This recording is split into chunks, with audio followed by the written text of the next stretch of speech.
One. All right, we're recording. All right.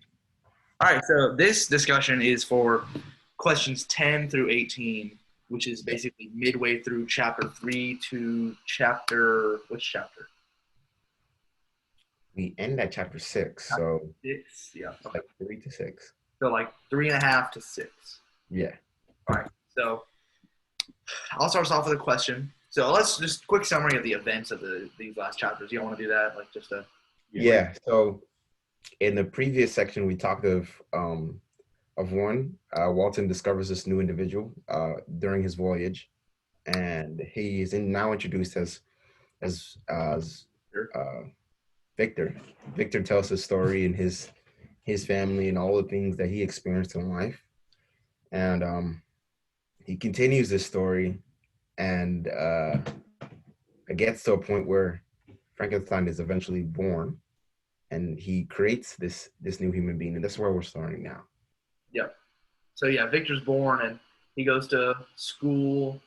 He goes to Ingolstadt, and then he meets Dr. Waldman, and Waldman teaches him about like chemistry and stuff, and then he becomes obsessed with it, and then he eventually becomes obsessed with like death and all that, and then his new mission becomes trying to create a new human being, like a reanimated corpse, and so he becomes consumed with that, and he eventually does it, and then he's freaked out because the thing is like terrifying, and so it runs away, he just sort of lets it go, and that's about where it ended.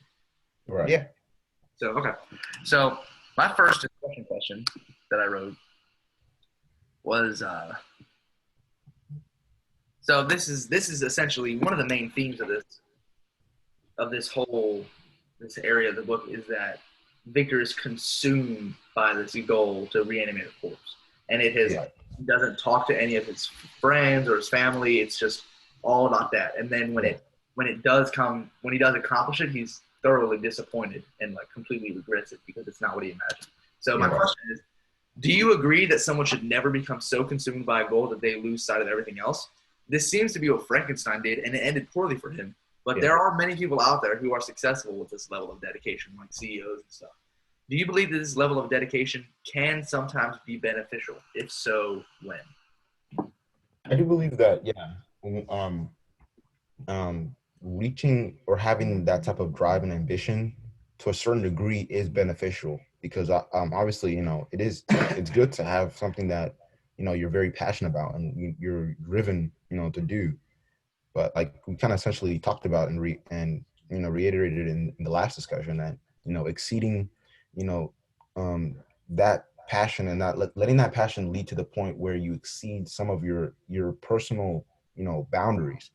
Like you said, you weren't going to do this, and this because, you respect, yourself, and you understand that though you desire to do this, you don't want it to lead to something that could eventually harm you. So I do believe, we pretty much talked about it, like, seeking your desires or your passions or whatever you're driven to do is a good thing, but it comes down to how you do it. That can either be beneficial or detrimental to your life in the end run. Yeah, I also agree. I think motivation is an important tool. It's very central when you have an idea. It is kind of fuel to get that idea and make it a reality. But it's important to understand how you use your motivation. And when understanding the moral boundaries and social boundaries, you don't want those motivations to neglect those already are established rules that we as a society are governed by. And I think that's where Victor messed up, because he not only continued this, but he just isolated himself and did not disclose any information of what he was doing, how he was going to go about doing this to anyone. And it dealt really badly with his health, and later on made him mentally unstable, and also contributed to his capacity to reason, to just understand and like logically, like, perceive things. So I think, motivation is a good thing, but going too far definitely can be detrimental. Yeah, I agree. But I had a question, because during the beginning, we learned that um that Elizabeth gets sick, and as a result, uh, what's her name? Caroline, her mom, decides to go and help tend to her, but she's told by others not to do this. So the question I constructed said, Elizabeth grew sick, and her mother attended to her even when she was advised not to. Elizabeth got well, but her mother grew sick and later died. What does this say about her mother Caroline's relationship with her daughter Elizabeth? What do you guys think the relationship was like for her mother to go to this extent that eventually led to her death? I just think that it was said in the first discussion that we had. We talked about how the mother always wanted a daughter. Yeah. I think that played into Victor. I think that made him feel kind of less special. But Mhm. but I think that the mother just deeply cared for Elizabeth, maybe even more than she cared for Victor or her Yeah. own life, obviously, because she went and tended to her. Yeah. So I just think that the mom really, really deeply cared for Elizabeth more than anybody else, Right. even though she was not her own biological daughter. And Oh, you're muted, Daniel. Sorry, I was trying to.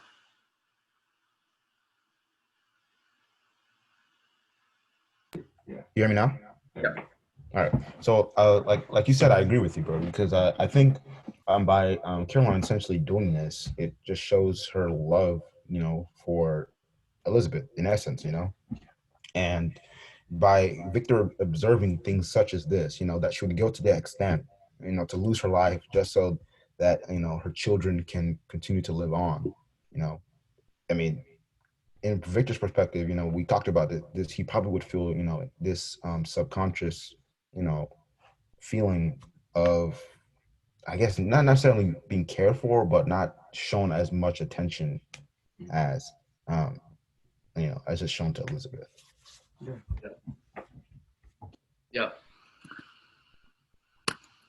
Daniel, want to give a Yeah, and I actually wanted to talk about. Let's go back to where Victor actually, after Victor, kind of like is trying to deal with the death of his mom. He decides to go to college, right? And in Victor's first experience in college, he encounters a professor, right? We know as M. Kremp, that ridiculed his study of ancient science. So this is my question. So do you guys believe that he found upon the frowned upon response of the professor was counterintuitive to his tenets on modern science? Because we know that this professor was someone who advocated and supported the idea of modern science and the modern scientists. So do you believe by him essentially ridiculing and say that it was not necessary, essentially neglecting it, do you think that was counterintuitive to the whole premise of modern science, how modern science was, essentially like the how do I say it stemmed from right. ancient science. Modern Right. science cannot be without ancient science. Right. Like there are two professors. There was M. Kremp and there was M. Waldman. Yeah. And M. Kremp sort of made fun of him. Like, why Right. do you read that? That's stupid. And that hurt Victor. And that sort of turned, because, M. Kremp was also like, no, that's stupid. And then immediately, like, you need to study what I want you to study. Yeah. And Victor was like, no, you just took, he didn't like M. Kremp really. But Right. then Waldman was like, he said, no, like you need to understand that the ancient sciences, while outdated, are the basis upon which modern science is built. So it's Right. necessary to understand those. And so then that's when Victor, and then that was kind of what Victor needed to hear, because then Waldman was able to persuade Victor to study chemistry. And that is eventually what led him down the dark path that he went on. Yes. But I think that it goes back to what we were talking about in the last discussion. Victor's kind of dependent on others in a way. Like he'll do stuff, but he also wants to feel as though others like approve of what he's doing. So when M. Kremp did not approve of what he was doing, it like thoroughly disappointed him, and he immediately cast aside anything M. Kremp said. But when Waldman did approve, he immediately liked Waldman. Yeah. So, I mean, that's just. And I think I have a question that I think stems from this whole idea we're dealing on. this concept of modern science and old science. So when Victor meets Professor Kremper, he's told that every instance of reading principal authors was a waste of time. Right. What do you think?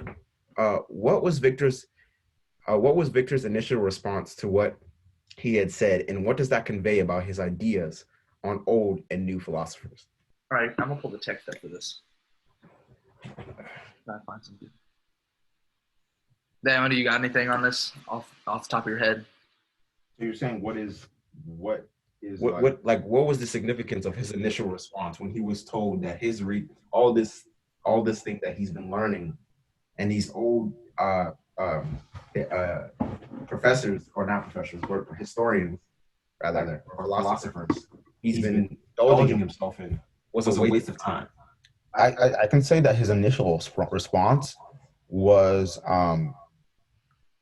like he just didn't like he was open to the idea of modern science and understanding it, but because with his first encounter with the first professor and the way he essentially like condemned and degraded his studies that he's been doing, he just essentially established certain bias and prejudices about modern science, and as a result didn't even want to really like dwell on it at all, and just wanted to fixate on what he been studying. So it's interesting because he'd already decided in his head that modern, like ancient science was stupid. There's some security. He'd already decided that, but what happened was when M then told him, like reaffirmed his thought that it was stupid, that ancient science was stupid, then it turned him off of anything else that Imkrem said, including modern science, right? But it goes back to M. Waldman, and M. Waldman approved of what he was doing, and he provided him with a different insight, which then attracted Victor to new science. And I found this really good. So he said, "I returned home not disappointed." This is after Imkrem had told Victor that everything he was reading had been stupid and he had wasted all his time on all these books. So he said, "I returned home not disappointed, for I have said that I had long considered those authors useless whom the professor reprobated, but I returned home not at all the more inclined to recur to these studies in any shape." So I think the difference between the two approaches was he already knew that ancient science was stupid, but with Imkrem's approach, it made him feel as though he had wasted time and didn't want to learn anything else. And M. Waldman convinced him to continue on with new chemistry and stuff. So, I think the difference between both professors was, again, like you said, just the way he approached Victor initially. Like both professors, like you said, understood that, look, you can't solely dwell on old discoveries. Like there's more things that people are learning about that you can build upon. And I think the difference was the first professor, almost his response made it seem as if it was old science versus new science. Like, what are you doing? You're wasting your time with this one because clearly old science is better. While rather the next professor more of like enlightened him on, look, old science is important, but so is new science. Like we're using new science as a way to build upon what we've already learned. We're not neglecting new science. Just because we still have old science doesn't mean you should discard all of new science. It's still, both of them are equally important. And I think that was the shifting point for Victor, was the approach in which the professors addressed him. They didn't deem him as ignorant because he's been only dwelling on things of the old. He saw it as an opportunity to lecture him and teach him that, look, you can still learn more from what people are discovering now in the present day. So I think the difference is very evident, and both influence Victor in two different ways. Yeah. So all right. This sounds so good. I cannot wait for our Socratic seminar tomorrow. I'm so excited. All right. So speaking of Socratic seminar tomorrow, you're going to do exactly what you're doing now, in that your homework looks great, by the way, and I knew it would. You all are going to prepare in the same manner for the Socratic seminar tomorrow. So you're going to come up with your own discussion points, things that you want to bring up during the Socratic seminar. We're going to split the class in half. So we'll have an inner circle, which on Zoom. I mean, it's going to be squares, right? But we're going to have the people, the first group 1 will have the opportunity to speak. Group 2 will be on the outside of the circle where they will make comments through the discussion post I'm going to set up for tomorrow. And then we're going to, so half the class, y'all will talk, and then we'll switch, and then the other half will get a chance to talk. And you'll be graded on your participation, either what you say in class or what you put on the discussion post. And then we're going to discuss up to at least chapter 10 tomorrow. So it looks like you all are already, you'll be read up to chapter 10 by tomorrow anyway. So how's it going? How's the reading going and the actively learn? That doesn't seem too cumbersome, does it? No, actually, at first it was a little challenging, but after like you said, you get into the actual like meat of the book, like the book, like the information and the storyline, it gets really intriguing. I'm not even gonna lie. I was out reading, and me and my brother were just discussing how like you were saying, we were seeing that message behind like what you were conveying, how when you take things too far, it can become a monstrosity. That's and right. We see that in Victor, and I was just like, wow. Yeah. It was really, really fascinating. I'm not gonna lie. Oh, good. That's good to hear. The discussing's going good. So we woke up this morning and started our first discussion at 6:30, and so we've already done the discussion. Yeah. That was the first 9 questions. That was what we were supposed to do yesterday. Yeah. Okay. And it's downloading, and I'm trying to upload it to YouTube. It's taking forever, obviously. It's like a 48-minute video, but so that's done, and then we submitted our reflection and all that. So we're caught up on pace where we should be. Yeah. Score. Speaking of recordings, I have an easier way to do it. Okay. You're going to use the UNCC login directions that I sent y'all yesterday. Okay. So start your Zoom using UNCC domain because they give you access to the premium feature. The premium feature allows you to record and save to a cloud, and it automatically generates a link for you. Oh, okay. Yeah, nice. So that's the easiest way. So that link that I shared on announcements where you could just click and watch our Zoom, that's how I did it, was through. I didn't know that y'all had access as students as well, but you do. So when whoever sets it up, if Brody's still going to be the host, Brody, you're going to follow those domain instructions where you go SSO and log in, put in UNCC as the domain or the workplace or whatever. And then from there, you'll use your NinerNet login. It's going to redirect you to NinerNet. So you log in through NinerNet, and then the Zoom starts. So when you hit recordings, you're going to record to the cloud, not to your computer. And when it records to the cloud, it takes now for long meetings, like an hour, it takes about an hour for the link to generate. And of course, if you all submit it later, it'll be fine. Like I'll change the due date time because I know that the links take a little while to generate. And then you'll be able, so you won't have to fool around with trying to convert it and download it and all that stuff. It'll be a lot easier. All right. And then, so for the discussion later, I know we have like a discussion board that we have to do. We have to discuss, I know we have to respond to 3 groups. Is that respond to 3 groups each person or respond to 3 groups as a group? As a group. So what you could do technically is split it up and then one person responds and then you'll be done because your response is going to count as a group response. Okay. Is that due at a strict 9:30? I'm sorry? Is that due at 9:30? Like your response? Is that going to shut down at 9:30? No, it's not going to shut down. I wanted people to at least copy and paste the reflection in there by 9:30, and then you can respond whenever you get a chance to. Okay. Yeah, because I was. But you can't respond unless someone submits, right? So I wanted everyone to at least submit first, and then you'll have a chance to respond. Yeah, so we'll be submitted by 9:30 because I was just thinking like I don't know if we'll be able to submit and then respond to everybody else's by 9:30. So that makes sense. Yeah. Yep. So y'all are good to go on that. All right. So the Zoom recording, I don't see one because I see that y'all are going to have it coming. And then I see that you have a reflection. So you're good to go. So you don't have any questions about today. So the only added thing will be that quick little post. And I just want you all to share in a group setting, like what are some of the big finds that you had. So, and then look at what some of the other people, what they discussed today as well. Okay. And then tomorrow, I discussed tomorrow already. Yep. So y'all should be good to go with that. Any questions? I think so. All right. Well, thank you. And I'm going to move on to the next group. Thank you, Skirton. Bye. Okay, so. All right. So we continue. But I kind of want to do that thing that she said with like the premium feature. which means Right we now? end this and restart. But then that means we're gonna have to restart.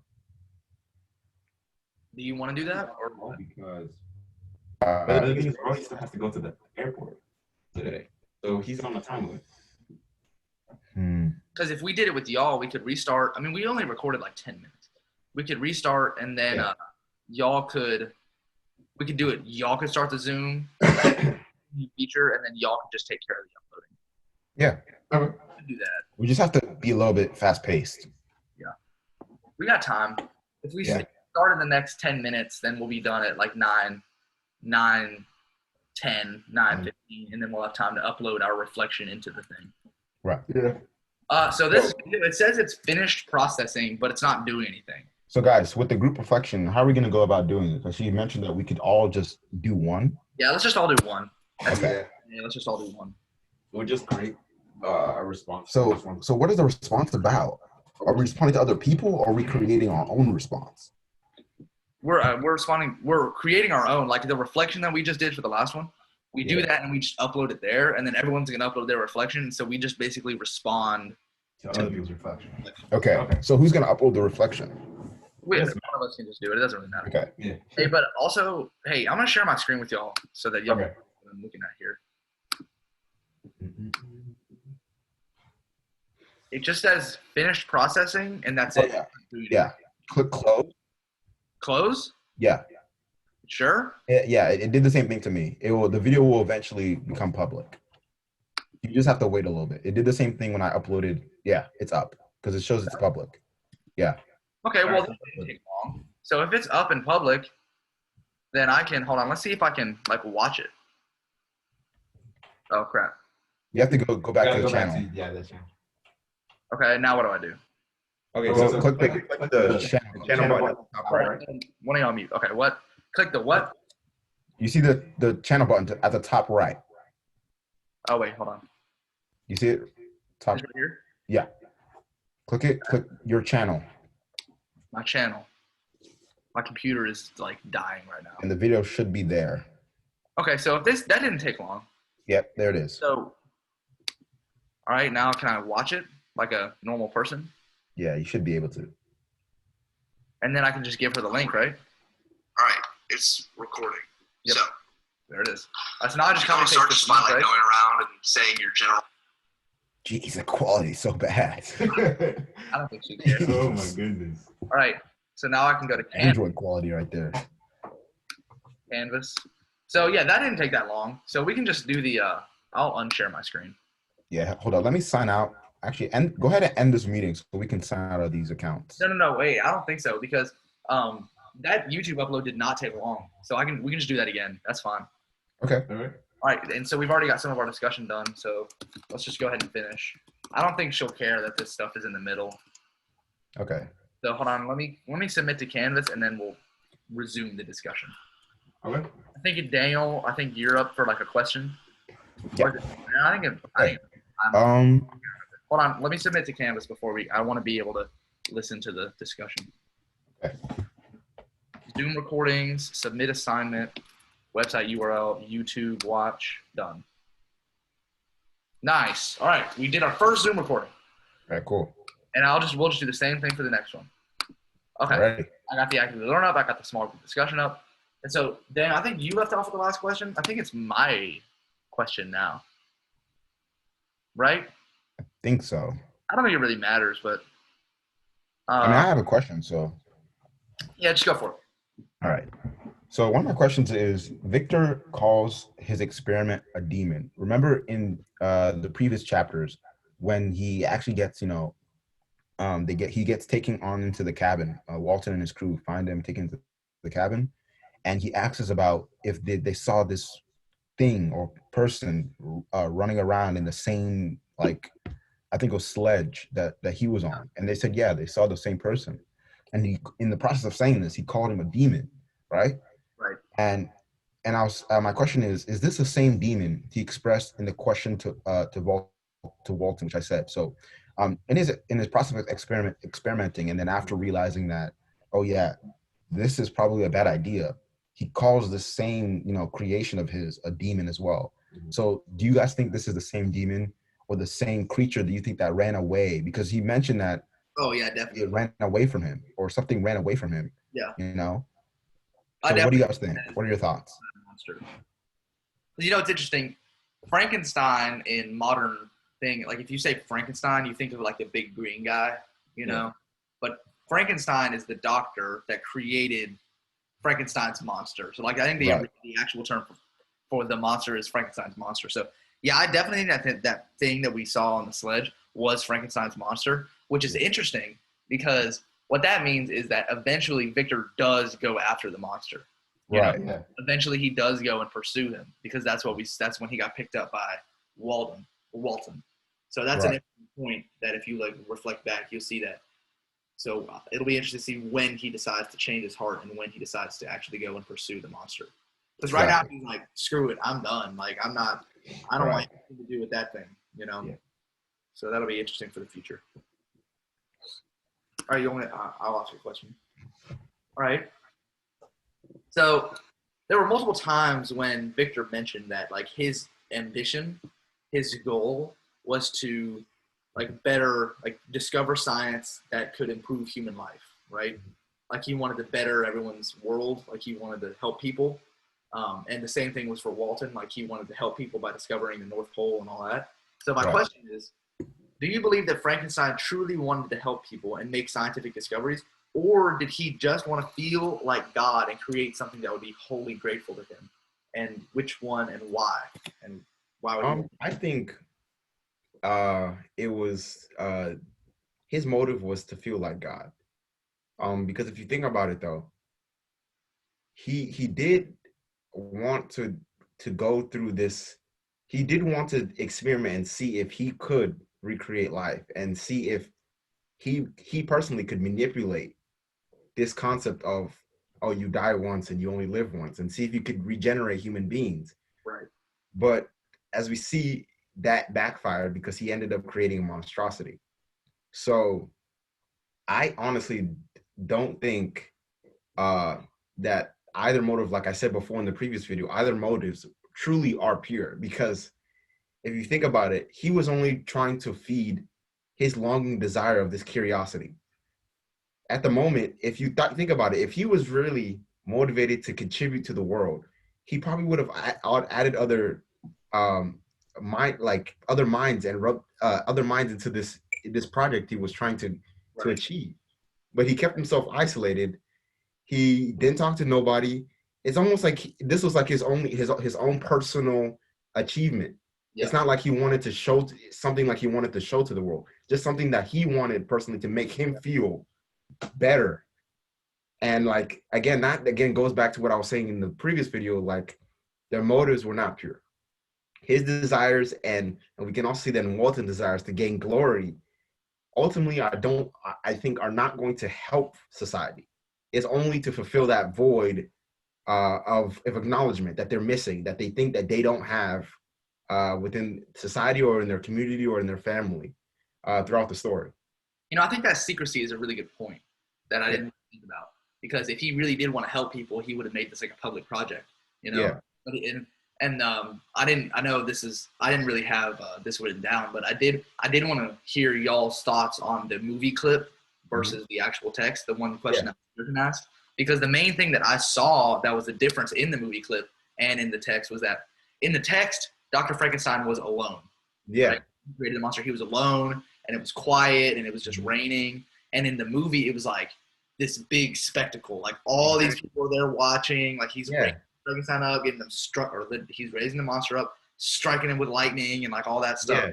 And I think that I wrote about how I think like the main thing that the movie seems to have missed was that secrecy. You know, like, even in the book, Dr. Frankenstein didn't go into detail as to how exactly he did it. Like he didn't say any of that. Like I raised him up and struck him with lightning and all these chemicals and stuff. He just said like I had my tools around me, and then all of a sudden his eyes opened. And so I think that we missed that very important aspect of the book, which is that Dr. Frankenstein was incredibly secretive about his work, and he would not have told. Because remember, we have to. I don't know if the movie is like this. We have to remember that this is being told from the perspective of Dr. Frankenstein telling his story to Walton. Yeah. So Dr. Frankenstein would not have told all those details to Walton because Right. he wanted Walton to possibly be at all able to do what he did. Exactly. He missed that. But I think Okay. Movie clip. that added to his overarching idea to like basically mentor Walton, because like you said, if he had gone like full in depth and was very descriptive of what he did to create this thing, this would have probably sparked curiosity in Walton, Right. and probably ended up leading him to the path, because he did mention in the story that he I don't know if I can quote this, but he was basically saying like basically bear with me because I know I'm kind of prolonging this story, but there's a reason I'm doing this, because I want you to understand the details, the main portions that led to my ultimate destruction. And I think that was important because, like you said, he mentions only some key details and leaves out the minor things, because those things are possibly the things that could spark that curiosity in Walton. I think that's good. And it also brings up the question too, because we know before this, that brought Walter to actually start, experimenting on actual human beings and trying to reanimate them. I had the question about, we learned that before this he started to learn about anatomy, and that's when he actually started, looking at deceased bodies and things like that, and just try to experiment if he could manipulate this in a way where he could reanimate a dead being or a dead organism. Mm-hmm. So Victor begins this. My question is, Victor begins to study anatomy and also starts observing lifeless matter in the attempt to restore animation to it. Do you think this was a point in which Victor surpassed his moral parameters? So, do you think that his study of lifeless matter was the point at which Yeah. Okay, that's And interesting. his attempt to start bringing like dead people to life was his point of like he like no longer adhered to any of his moral boundaries, like he just surpassed it. I think so, and I think part of it was due to the fact that he stopped, like he sort of left all his mentors, Right. and no one guiding him anymore. He was all alone at that point, and so he was just alone with his thoughts and his ambitions and his goals, and so he got consumed with this goal without anyone ever really showing him like, hey, what you're doing isn't moral, like what you're doing isn't right, you need to sort of stop. And I think that was a key detail, is that he left school. I think that was a really important part of the story, was when he left. Yeah. And I think that again like shows his motive, because like think about it, like I said before, like if he really wanted to contribute to this new idea of regeneration and bringing people back to life, he would have probably stayed at school and asked his professor that he had met and got guidance on how to approach this new concept or this new idea. And his professor probably would have told him like, hey, that's dangerous. You're not actually. And he ended up leaving and saying basically like, I've learned so much that this school can't help me, which is, I think, was like basically quoting his pride. Like, that's arrogant. You can't teach me anything anymore. Like, I'm done here. Yeah. I can only sustain myself, basically. Right. So isolating himself ended up actually being detrimental. And yeah, and I think we see that later on when he ends up creating this monster. And I think that definitely he may have learned everything he could have learned. Yeah. Literally learned everything he could have learned from the school when it came to science and stuff. Yeah. But he still should have stayed and gotten guidance and help and asked people what he his peers what he should do, because I think that the original point at which he kind of went nuts was the moment he left everyone and isolated. Yeah. Hey guys, this also brings up the question too. Do you guys think, because you know that even before this, we know that Victor's mom just dies, she passes away. So this concept of death is somewhat fresh in his mind, right? Yep. So do you guys believe maybe this also kind of stemmed, maybe because now my mom's dead, right? And I, you miss, the natural feeling, you miss your mom, you have, regret, remorse, whatever type of feeling. And that he probably amplified that. And for him to way to cope with this feeling, he put it through an avenue of science that was like overexerted into something that eventually became a mantra, a monstrosity. I think so because he this whole avenue because when he took this whole transition in science instead of looking at natural science and studying nature, he completely just left that whole section of natural philosophy that he was in and was just like, no, I'm going to study uh, how the progression of death works, the cause of death, and all these things. And this led him to going into to cemeteries, digging up bones and looking at how all these things work and how the body decays and how worms eat the flesh while it's in the ground. Like this stuff made him do things that normally nobody would do. Like he went to that extent, to that extreme, to learn these things that ended up being really dangerous later on. And keep in mind too, this is all happening in the context of while Victor's still on the boat and he's explaining all of this to Walton and his crew. So just imagine the reaction to this, And Walton. go ahead.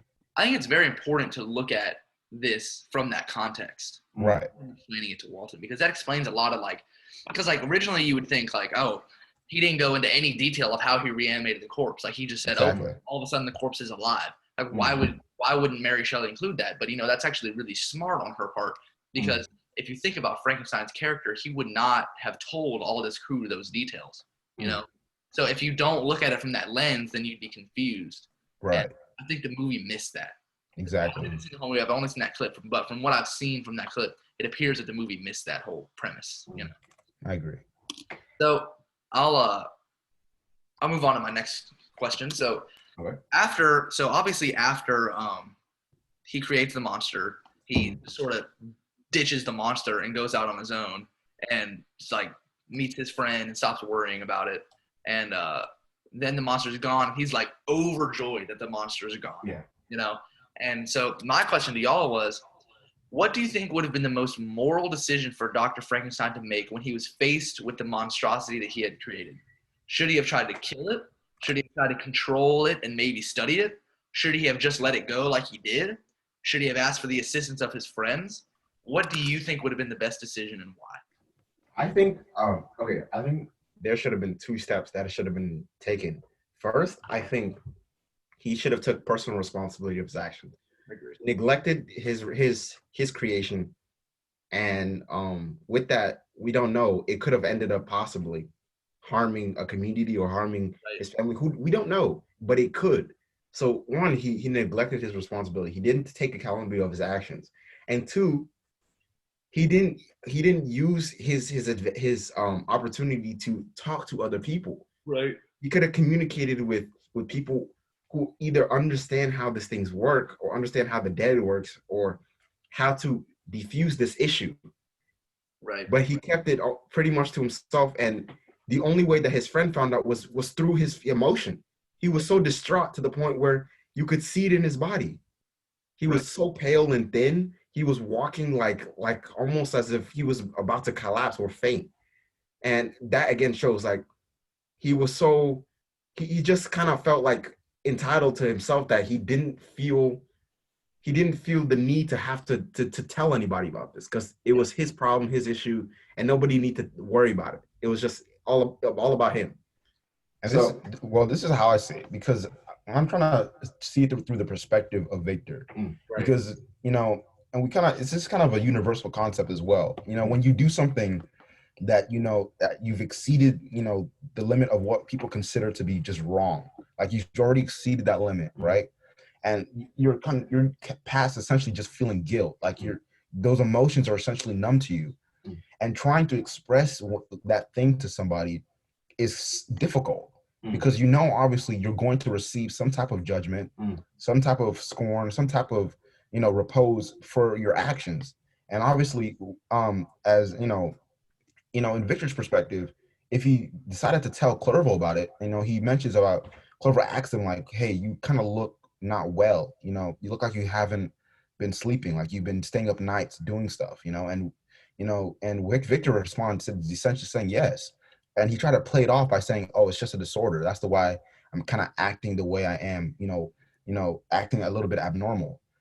But all in reality, he was tormented by, by the idea of telling his friend, a longtime friend, about this. And, what happens? What if Clerval just decides to leave? He gets really, creeped out by what he's done. And, he might lose a lost time friend. And he said that Clerval was the only person that brought the sense of connection back to him, that reminded him of the past relations that he severed, in the process of pursuing this vain and this, crazy goal. Yeah. Yep. That's good. I wanted to go back a little bit because when Victor discovers the second professor, he states that it was almost like he had found a new friend, like somebody to mentor him. And I constructed a question that said, what does Victor's new assertion of finding a friend say about Walton's longing to also find a friend, and what does that reveal about both characters? Yeah, that's a good question. I feel like they both like pursued glory, and that's what consumed them, was the idea of glory. And they both missed.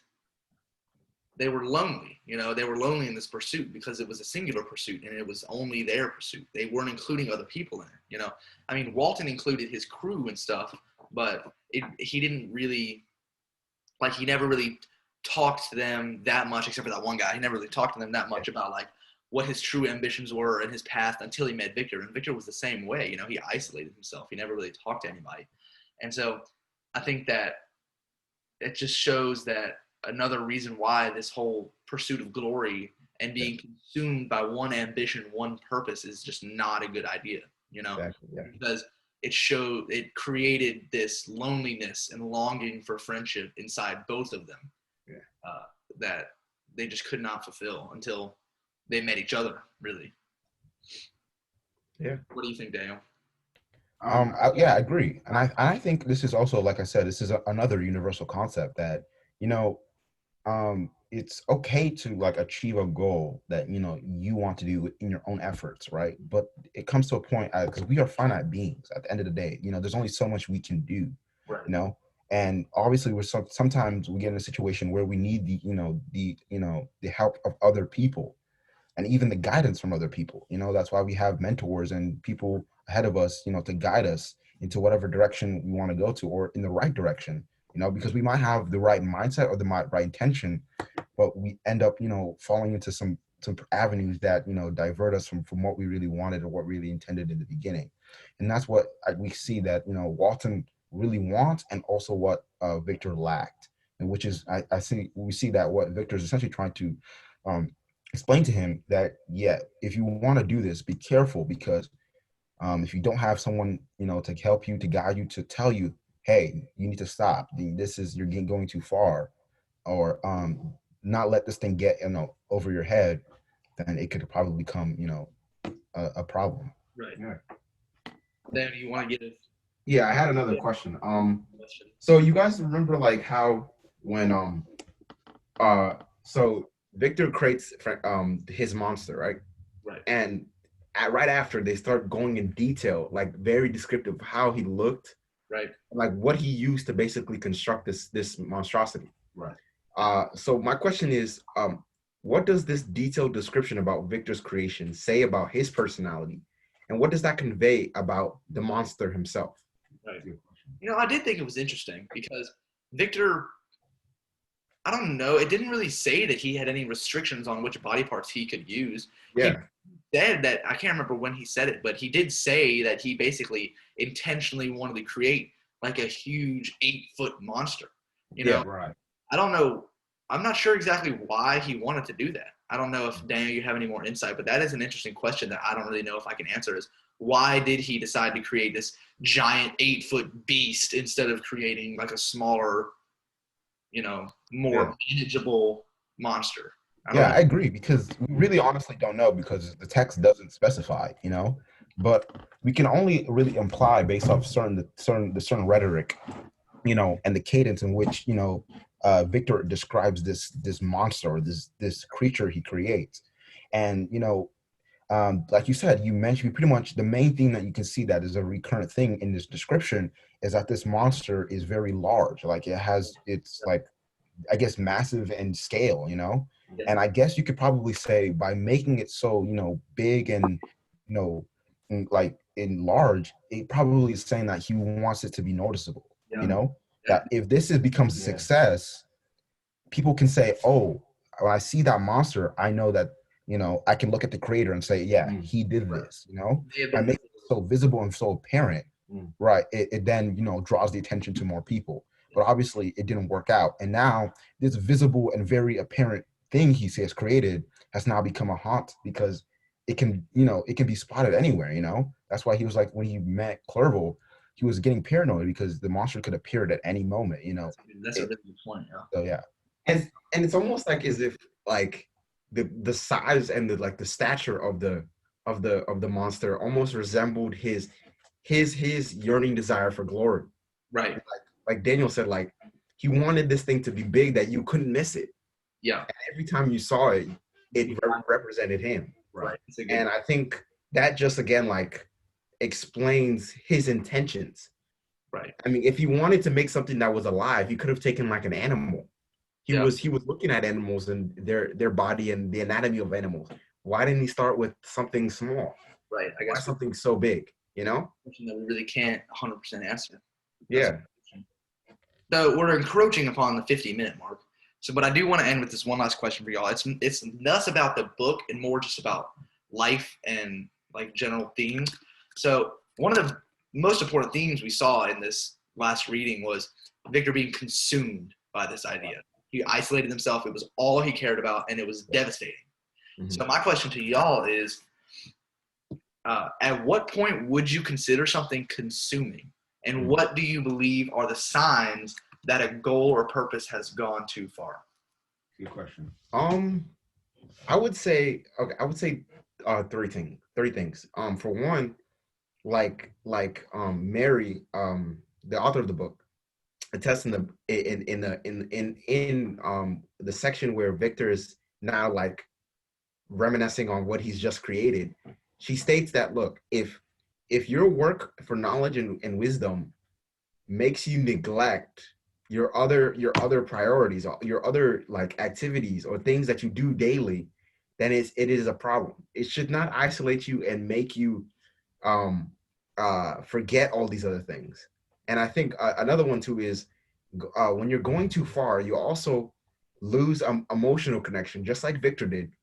He lost a sense of emotional connection with himself, with even with him, like moral reason. He felt no guilt at the time of making his monster about like, okay, well, how would this harm somebody else? How would this harm a community? How would this affect the society? It was all just about, okay, this is me and I want to get this done just so that I can feel the satisfaction of achieving this goal. And I think when you don't look at things or a goal in a larger scale and how it can affect everybody else, it can actually be detrimental to yourself. And most importantly, and lastly, I think if a goal ends up affecting your mental and physical health in a negative way, then you either need to cut back or you need to stop entirely. Right. Victor, he pushed that thing to the point where he literally was this incapable of functioning. When he would go outside, even a fly would touch a leaf would touch him, he would be anxious and just be scared. Yeah. And if it gets to that point where you're just filled with anxiety and you can't even walk around and be comfortable, like that's when I think it's gone too far. Dan, anything to add? And I was going to say as well, essentially what David was saying, that with the author essentially explaining this whole moral message, that overexerting a passion of one that the one may have, it may be good, right? But when you understand that the moral boundaries that you set with this goal have been severed or been broken or been surpassed, that's when you should realize, hey, maybe I should stop. Maybe I should probably reflect on what I've been doing, because it's probably not right, And also another indication would probably be when your goal, gets to the point where it surpasses, everything else, like David said, that it becomes such a fixated goal that you almost idolize it to the point where nothing else is important but the goal. And that, like you said, David said it, like it can become very, very, detrimental, because then you essentially isolate yourself, and everything about your life is then filtered through that one goal. Right. So that means anything outside of that, you can't be able to function. You can't essentially do anything outside of that. And that is not a way to live. Yep. All right, then. I think that's a good discussion. I think that's a good place to wrap it up. Y'all good? Anything else? Well, I think we did good. We discussed a lot of interesting points, and I think we covered it well. Yeah. This section well. All right, then. I'm going to end this, and then I'll just call y'all on the phone. All right. Talk about the reflection and stuff. Sounds All right, good. then.